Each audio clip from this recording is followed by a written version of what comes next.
GarageBand for iOS has plenty of options for expandability with the sound library to add additional effects and instrument sounds.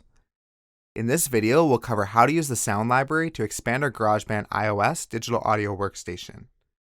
Before checking out this video, make sure to watch the rest of the videos in this series so you're all caught up.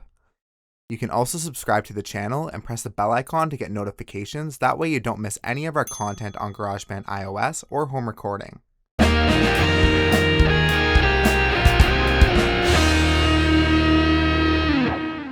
To access the sound library for expandability in GarageBand iOS, we have to go to the New Tracks view at the top.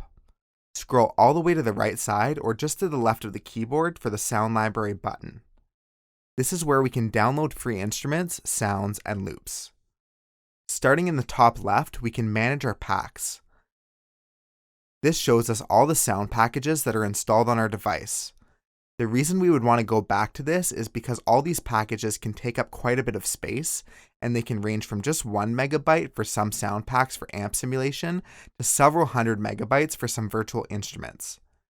Because of this, we may not want to have these all installed on our device at the same time if we're not planning on using them.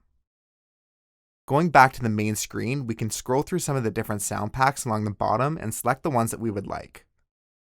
Once we've chosen the ones we would like, we can click on it to get some more information.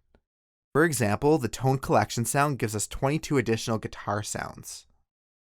From the screen, we can preview the sounds by pressing the play button. If you would like to install it, we can press the Get button to install it on our device. All the sounds that are included in GarageBand iOS are free to download and install. For more of an instrument type of sound, we can get the Electronic Drummers pack. This will give us multiple new drum kits and Apple loops to add to our project. Again, we can preview the sounds this provides and then press the Get button to add it to our projects. Once we're done, we can press the Done button to exit the sound library. To use these instruments and effects, we can go to our drum tracks from the Tracks view to select more sounds. If we go under the Electronics tab on the left side, we can see a few new drum instruments with the Electronic Drummers indicator on the right-hand side telling us it's part of that package.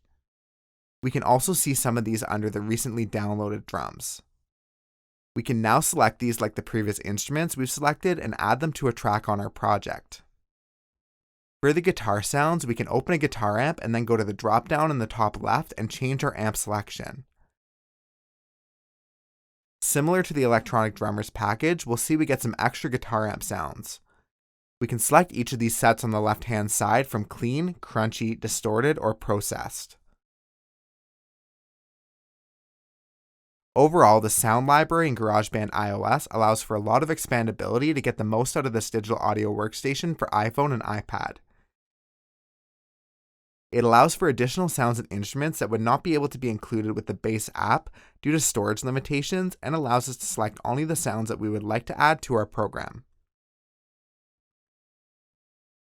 Thanks for checking out this video on the sound library for GarageBand iOS. If this video helped you out, don't forget to give it a like and subscribe to the channel. You can also check the video description for links to social media accounts to stay up to date on all our new content.